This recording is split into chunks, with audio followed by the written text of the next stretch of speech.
First of all, as a man, you're requested and instructed to choose a woman who has good characteristics, such as she has to be pious, righteous, God-fearing, religious.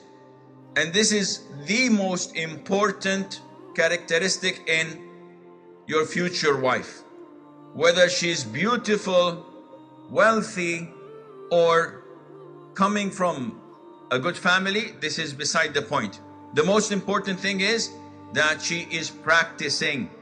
And by practicing, we don't mean that she's wearing the niqab and the gloves.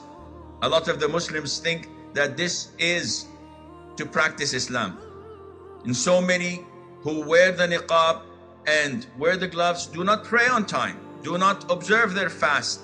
They are bad in character. So you have to look at a holistic and look at it in a holistic way as to whom is practicing and who is not.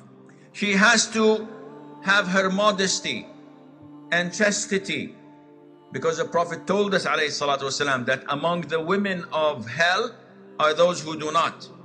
So if you marry someone and she shows her flesh, exposes herself, or she is indecent, then this would not make a good family.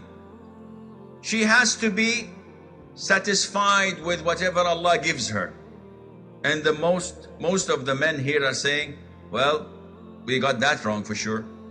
Because unfortunately, a lot of the women have this in them. They lack this feature of satisfaction and content.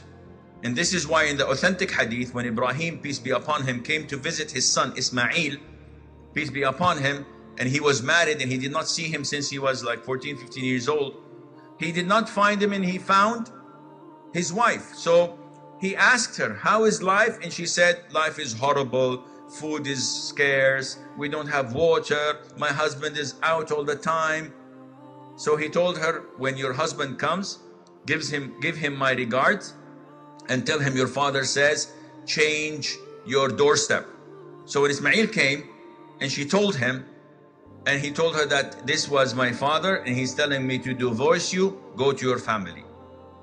The worst wife one can have is the one who's unappreciative, never satisfied, never content.